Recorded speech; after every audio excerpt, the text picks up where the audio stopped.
Tenía 7 años, pero nunca había visto su reflejo, ni siquiera sabía su nombre completo.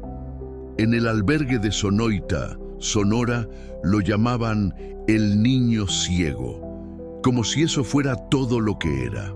Nadie sabía de dónde venía exactamente, solo que lo encontraron una madrugada envuelto en una cobija sucia, afuera del DIF municipal. No hablaba, no lloraba, no pedía nada. Le habían vendado los ojos con una tela áspera, apretada, como si ocultar su mirada pudiera borrar su existencia. Lo llamaban por números, por turnos, por apodos crueles. Pero una noche, mientras la enfermera cambiaba su vendaje, alguien pronunció en voz baja: «Te llamas Mateo». Por primera vez, el silencio dentro de él se quebró. Mateo, como si el nombre encendiera una vela en la oscuridad eterna donde había vivido, y aunque no podía ver, por dentro empezó a recordar, a sentir, a doler. Esta historia está basada en hechos reales.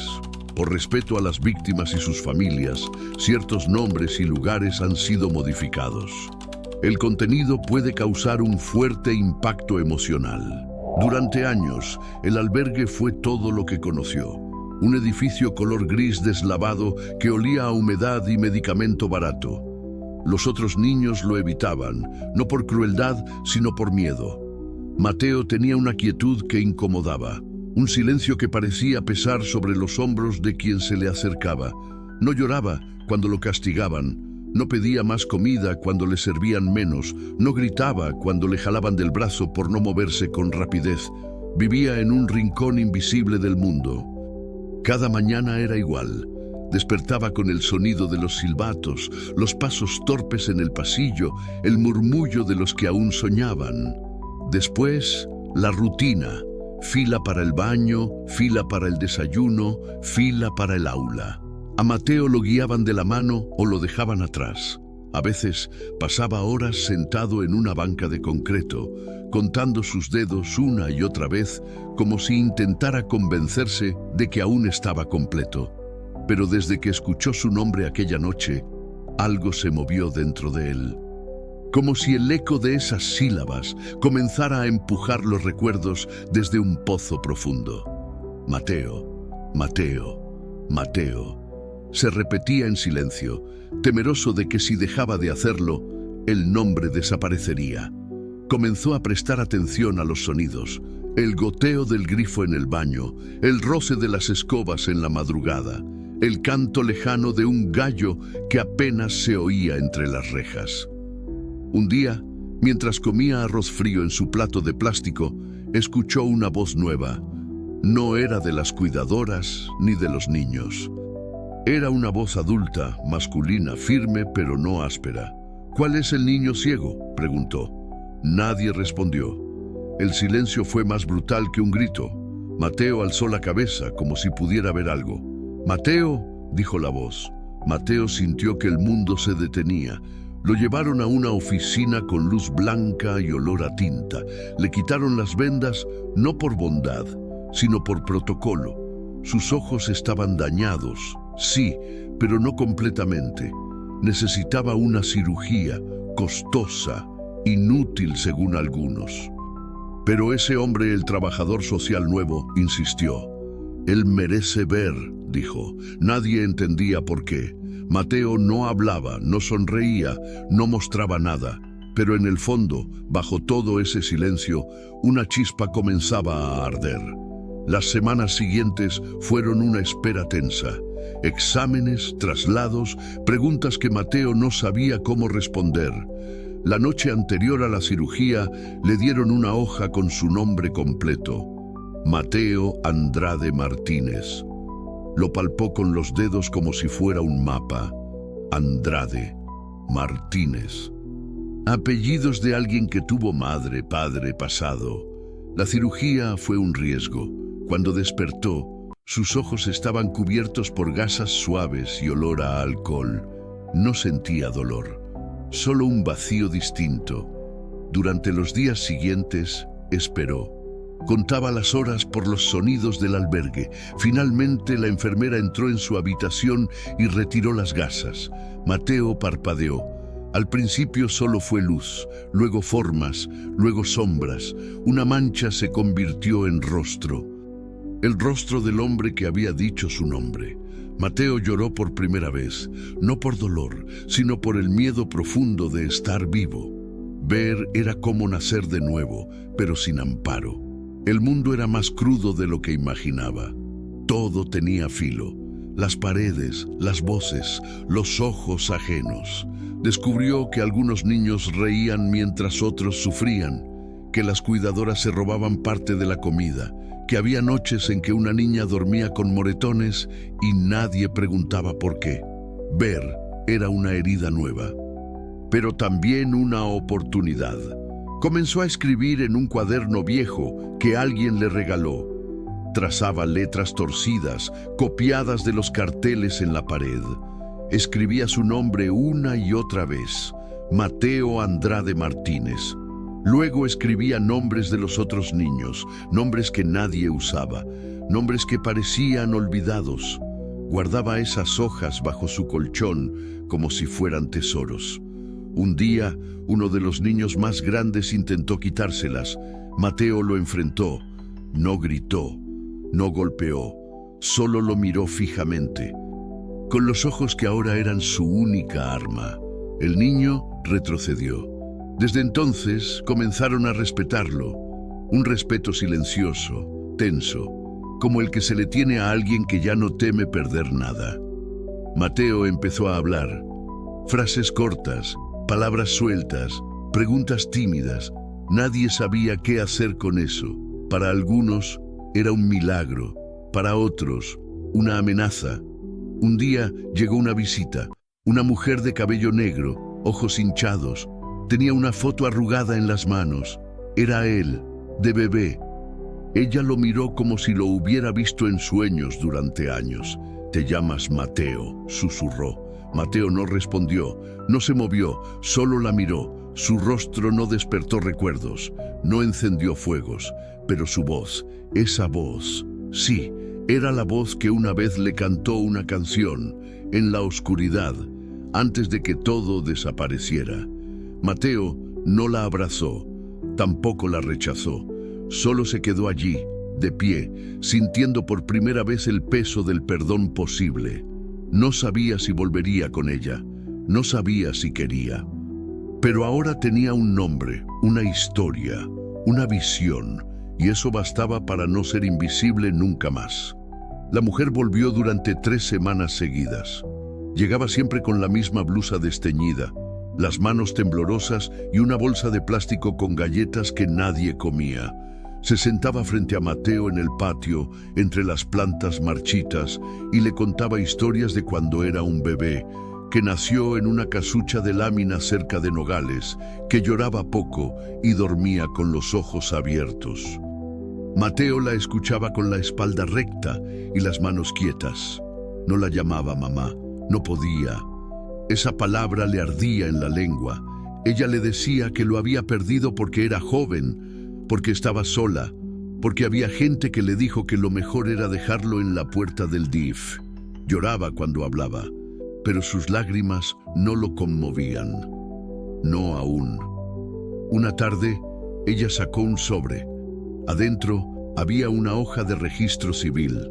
Mateo Andrade Martínez.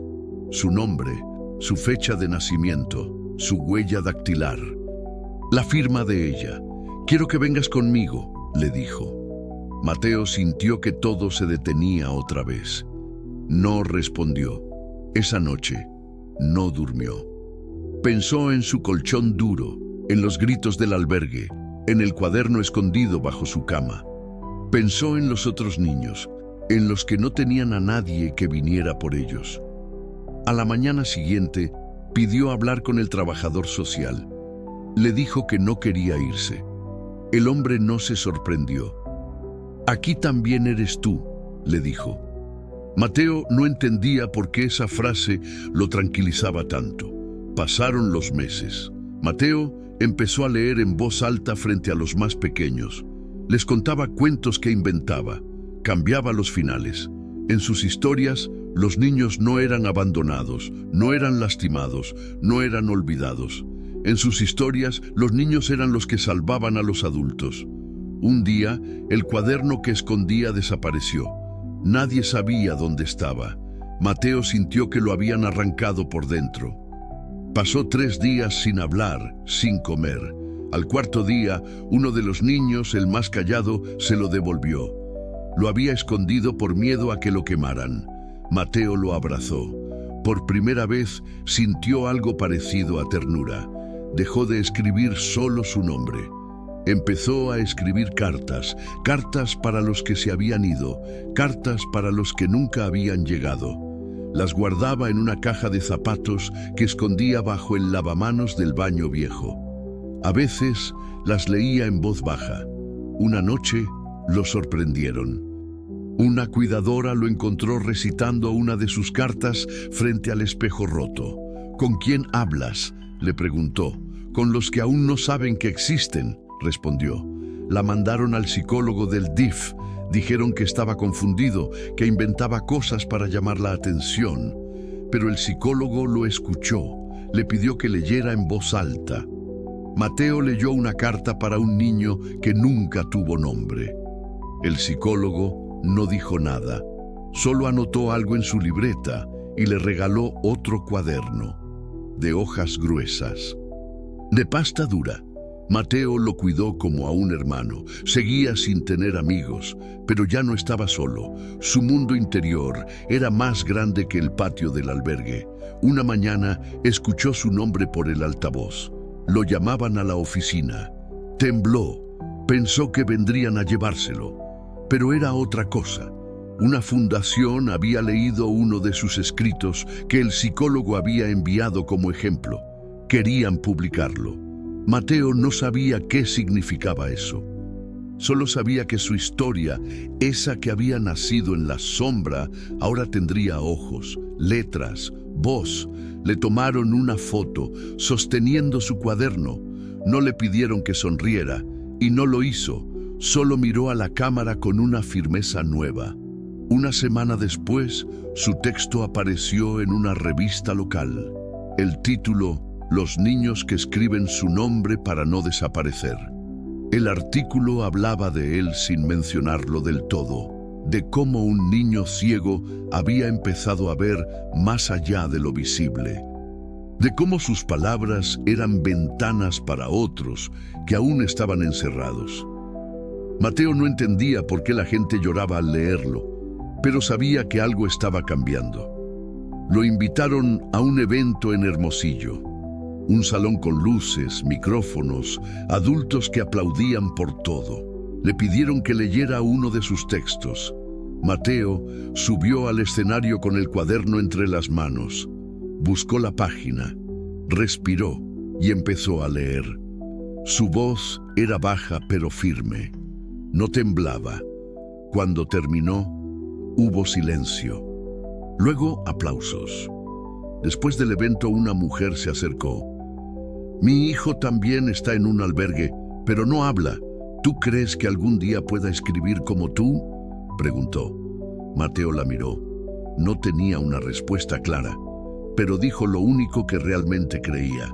Si escucha su nombre, sí. Esa frase quedó resonando. Al regresar al albergue, nada era igual. Algunos lo miraban con respeto, otros con envidia, pero ya no era invisible. Una tarde, encontró una nota bajo su almohada. Yo también quiero escribir mi nombre, decía. Era de uno de los niños más pequeños. Mateo le dio su lápiz, y esa noche, por primera vez, no escribió para sí mismo, sino para enseñar. Para otros, para los que aún no sabían que existían. Esa noche llovió con fuerza. El techo de lámina del albergue vibraba como un corazón asustado. Mateo no podía dormir. Pensaba en los ojos de ese niño que le había dejado la nota, en la forma en que temblaba mientras sostenía el lápiz, como si la palabra nombre pesara más que su cuerpo entero. Recordaba su propia primera vez, el miedo a no existir más allá de los números, de las órdenes, de los pasillos interminables donde los rostros no tenían memoria. El cuaderno nuevo que le habían dado ya estaba lleno. Letras torcidas, palabras inventadas, historias que nacían de los silencios que él conocía demasiado bien. Comenzó a guardar pequeños relatos en servilletas, en hojas recicladas, en trozos de cartón que encontraba en la basura.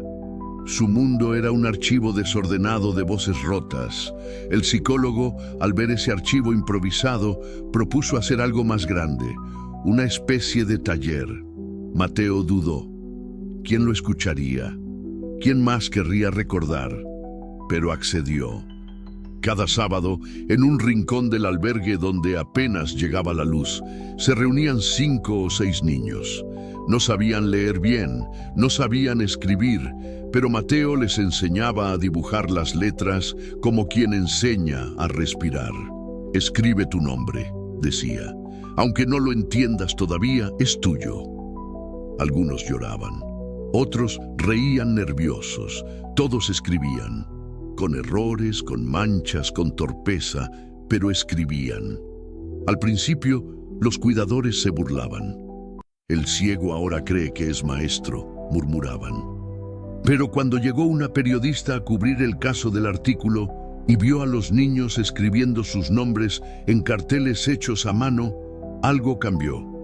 Tomó fotos, hizo preguntas, publicó una segunda nota. Esta vez, el título era Los invisibles tienen voz. Las visitas al albergue aumentaron. Voluntarios, estudiantes, donaciones. Algunos eran sinceros, otros solo querían una historia que contar. Mateo aprendió a distinguirlos. No les hablaba a todos, solo a los que llegaban sin cámaras, sin prisa. En ese nuevo caos, Mateo comenzó a sentirse incómodo. Ver tanto interés le recordaba el abandono. La sospecha de que la gente se acerca a los rotos solo cuando conviene.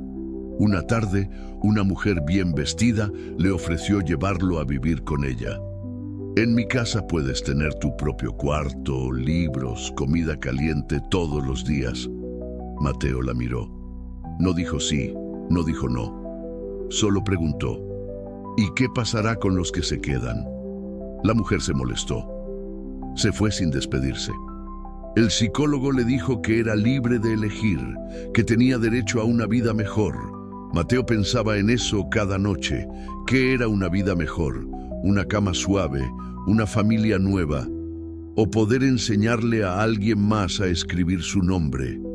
Optó por quedarse, no por conformismo, sino por lealtad, porque ahora tenía un propósito, una voz, un lugar donde su existencia hacía una diferencia. Un día, uno de los niños más pequeños desapareció. Tenía 6 años, ojos enormes y miedo en la espalda. Nadie supo cómo, pero se fue. Lo buscaron por días, sin éxito. Mateo sintió que algo dentro de él se quebraba. Le escribió una carta. No sabía si la leería algún día, pero la dejó pegada en el muro donde escribían los nombres. Si estás vivo, recuerda cómo te llamas. Si te olvidan, yo no lo haré. Esa frase se quedó allí, escrita con marcador rojo, hasta que el muro fue pintado de blanco por órdenes del director. Mateo lloró esa noche, no por el niño, sino por la violencia del olvido. Cada día era más consciente de que no todos serían salvados, que algunos se irían sin haber sido nombrados, y eso lo consumía.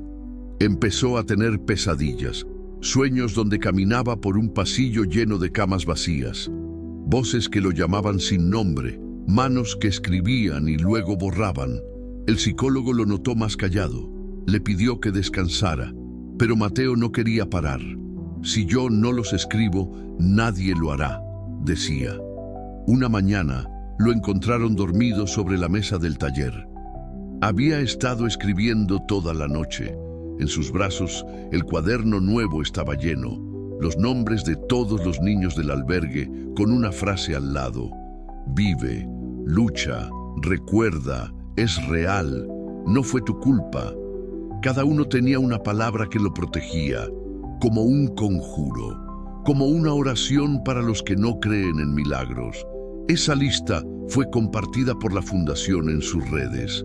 Se volvió viral. Miles de personas comenzaron a preguntar por esos nombres. Algunos eran adoptados, otros buscados por familiares perdidos. Mateo no entendía la magnitud de lo que había hecho. Solo sabía que algo había despertado, que el silencio ya no era dueño del lugar. Un día, un niño nuevo llegó. Tenía los ojos vendados. Nadie sabía su nombre. No hablaba. No respondía. Mateo se acercó con cuidado. Se agachó frente a él. «Te llamas como tú decidas llamarte», le susurró. «Pero cuando estés listo, escríbelo». Le dio un lápiz, un cuaderno viejo, y esperó. Durante días, el niño no hizo nada. Pero una tarde, muy despacio, escribió una sola letra, una M. Mateo sonrió, y por primera vez en mucho tiempo sintió esperanza. El niño de la letra M se llamaba Mauricio, pero eso lo supieron mucho después. Durante semanas solo escribía una letra cada tanto. Primero la M, luego la A. Las escribía en diferentes hojas, en los márgenes de los libros rotos, en las paredes del baño. Mateo lo observaba sin apurar.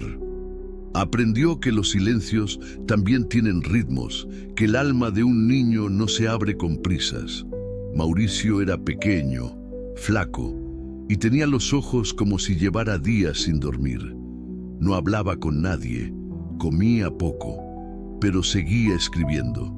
Las letras se convertían en palabras, y esas palabras eran la única prueba de que aún había algo vivo dentro de él. Mateo le dio un cuaderno nuevo. Le dijo que allí podía escribir todo lo que no podía decir. Mauricio lo abrazó. Fue un gesto breve, torpe, pero bastó para que Mateo sintiera un nudo en la garganta. Recordó cuando él mismo no tenía palabras, cuando el mundo era una oscuridad muda y áspera. La historia de Mauricio comenzó a reflejar la suya, como si fueran parte de una misma grieta. Un día Mauricio escribió una carta. No la firmó, pero la dejó en la caja de zapatos donde Mateo guardaba los textos del grupo. Decía: «A veces sueño que mi mamá me habla, pero su cara cambia cada vez. No sé cuál es la de verdad, pero su voz me hace sentir que existo, eso es normal». Mateo no respondió con palabras. Le escribió también una carta, solo para él, diciéndole que recordar no siempre es volver, que a veces recordar es reconstruirse desde los fragmentos. Mauricio comenzó a hablar en voz baja, palabras cortas, frases rotas, pero cada palabra era una victoria. Cuando otros niños lo molestaban, Mateo intervenía con firmeza. Ya no era solo un escritor. Era una especie de guardián de memorias. Empezó a soñar con un lugar más allá del albergue, una casa llena de niños que escriben, que leen, que se nombran. Se lo contó al psicólogo. Él sonrió, pero no prometió nada. Mateo empezó a escribir un proyecto. Lo llamaría Casa Nombre, un refugio para los que fueron olvidados, un santuario de letras para los que no sabían que tenían voz. Escribió cada detalle. ¿Cómo serían los cuartos? ¿Cómo serían los talleres? ¿Cómo se elegirían los nombres? Se convirtió en su misión. Durante el día ayudaba en el albergue, por las noches escribía, a veces con Mauricio al lado, dormido sobre sus brazos. El psicólogo, conmovido, envió el proyecto a varias fundaciones. Nadie respondió al principio, pero la periodista que los había visitado volvió, leyó el proyecto y escribió un artículo titulado «Un niño ciego imagina el lugar donde nadie será invisible». Ese artículo fue compartido miles de veces. Personas empezaron a donar. Un arquitecto ofreció planos. Una señora mayor donó un terreno en las afueras de Magdalena. Mateo no entendía cómo eso estaba ocurriendo. Sentía miedo, pero también una responsabilidad inmensa. La idea de Casa Nombre dejó de ser solo un sueño. Se convirtió en una promesa. Los otros niños comenzaron a preguntar si podrían ir también. Mateo decía que sí, pero en el fondo sabía que no todos podrían. Aún no. Una noche, Mauricio se despertó gritando. Tuvo una pesadilla. Lloraba desconsolado, diciendo que había visto a su madre, pero que ella lo miraba con odio. Mateo lo sostuvo hasta que se calmó. Luego le dijo que los recuerdos también mienten, que no todo lo que aparece en los sueños es real. Mauricio solo asintió, pero desde entonces su mirada cambió. Ya no estaba perdida, estaba llena de preguntas. Mateo sabía que eso era parte del proceso. Cuando comenzó la construcción de la casa, Mateo fue por primera vez fuera del estado. Viajó con el psicólogo y una voluntaria. Llevó su cuaderno como si fuera un escudo. En el terreno solo había tierra y viento, pero él pudo imaginar todo. Las paredes, los nombres escritos en los muros, los rostros que algún día estarían allí. Le dieron un casco, una pala simbólica. Dio el primer golpe al suelo con manos temblorosas. Lloró, no de tristeza. Lloró porque por primera vez sintió que su dolor había servido de algo. Al volver al albergue, fue recibido como un héroe. Mauricio le había hecho un dibujo, una casa con muchas ventanas y palabras saliendo de ellas como humo. Mateo lo colgó junto a su cama. Esa noche, Mauricio le dijo: quiero que mi nombre esté en la entrada, pero no el mío. Quiero que diga Casa Mauricio y Mateo, porque tú me ayudaste a existir. Mateo no supo qué decir. Solo lo abrazó con fuerza. Días después, el psicólogo le dio una noticia. Habían conseguido financiamiento para terminar la casa en 6 meses. Querían que Mateo fuera el coordinador del proyecto. Tendría tutores, claro, pero él sería el corazón. Mateo aceptó, no porque se creyera capaz, sino porque sabía que no podía dejar que esa historia se contara sin él. Empezó a capacitarse, a estudiar, a leer todo lo que podía. Por las noches escribía nuevos relatos, ya no solo de su infancia, sino de un futuro posible. Un futuro donde los niños no tuvieran que olvidar para sobrevivir, donde los nombres fueran como llaves, no como cargas, donde las cartas fueran puentes, donde el silencio fuera solo una pausa, no una condena. El día de la inauguración llegó con un cielo turbio, como si el clima también contuviera la respiración. Mateo se puso la única camisa blanca que tenía, la misma que le habían regalado cuando publicó su primer texto. Ya no era el niño ciego del albergue. Era un joven de 15 años con la espalda recta, los ojos abiertos y una voz que ya no temblaba. A su lado estaba Mauricio, con un cuaderno nuevo entre las manos y una sonrisa que apenas se atrevía a mostrarse. La casa nombre se levantaba en medio del campo como un testimonio silencioso de todo lo que había sido negado durante años. Un lugar construido desde el abandono, pero sin rastro de caridad. No era un refugio, era un hogar. No era una caridad, era justicia poética. Habían pintado los muros con palabras escritas por los niños. Recuerdo, valgo, resisto, soy, estoy aquí. Mateo caminó por cada habitación como si tocara cicatrices ya cerradas. El comedor olía a pan recién hecho y en las mesas había hojas en blanco y lápices de colores. Todo estaba listo para recibir a los primeros 5 niños. No serían muchos, pero eran el inicio. En el patio se hizo un pequeño acto, micrófonos, sillas doblables, algunas cámaras. Mateo no preparó discurso. Subió al estrado con su cuaderno, abrió una página al azar. Comenzó a leer un texto que había escrito hacía años, en el albergue, cuando aún no sabía que existía el futuro. Me llamo Mateo. Me vendaban los ojos para que no viera el mundo, pero el mundo era peor por dentro. Pensé que no importaba si vivía o no, hasta que alguien me dijo mi nombre. Desde entonces he escrito cada día para que otros no tengan que desaparecer como yo desaparecí. Esta casa no es mía. Es de los que aún no han sido nombrados, de los que aún no saben que existen. Hubo silencio, un silencio de esos que abrazan. Luego aplausos, no de emoción superficial. Aplausos lentos, sinceros, casi dolorosos. Mauricio fue el primero en entrar a su habitación. Tenía una cama suave, una lámpara, una estantería con libros y una carta que Mateo había dejado en la almohada. Bienvenido a donde nadie te olvida. Esa noche, Mateo no pudo dormir. Caminó por la casa vacía, ahora habitada. Escuchó los suspiros de los niños, las respiraciones tranquilas.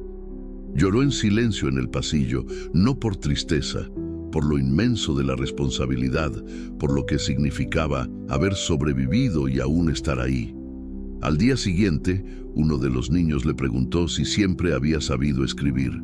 Mateo respondió que no, que primero había tenido que aprender a escuchar su nombre, que nadie nace sabiendo contarse, que primero hay que sobrevivir al silencio.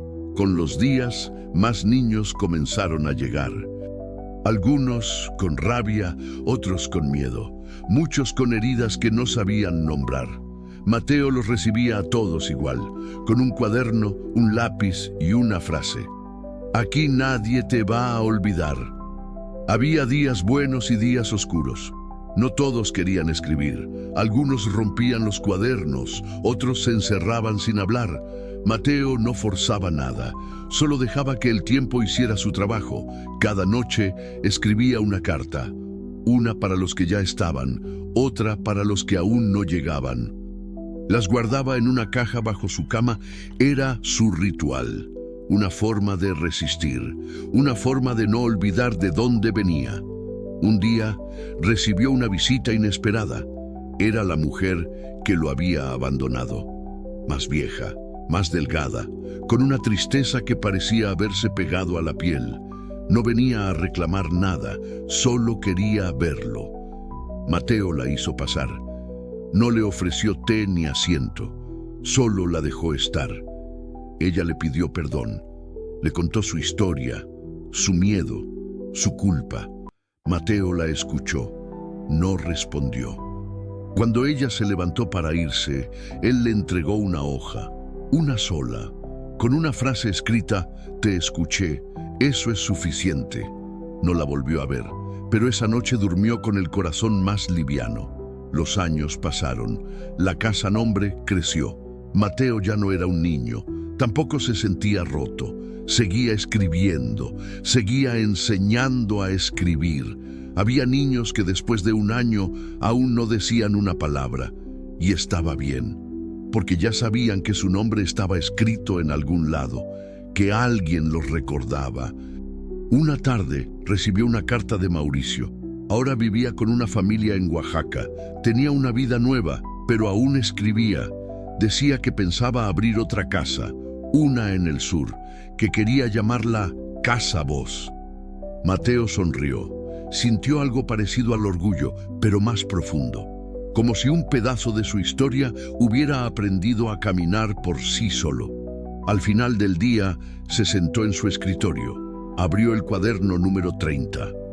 Escribió: a los que aún están en la sombra, si un día escuchan su nombre, agárrenlo con fuerza. Es su ancla, es su espejo, es su promesa de que existen. Cerró el cuaderno, miró por la ventana. Afuera, el mundo seguía siendo duro, frío, injusto. Pero adentro, en esa casa nacida del olvido, los niños escribían, los niños existían. Y eso, por ahora, era suficiente.